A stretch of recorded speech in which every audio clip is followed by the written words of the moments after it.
அது திறக்கவில்லை.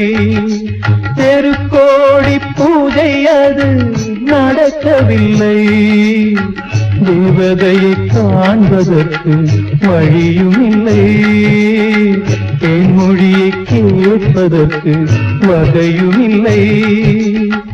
வைகை கரை காத்தே நில்லு, வஞ்சிதனை பார்த்தா சொல்லு.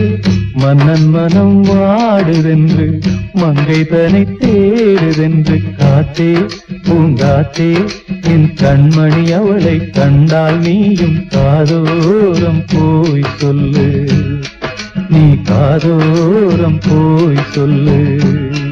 நீ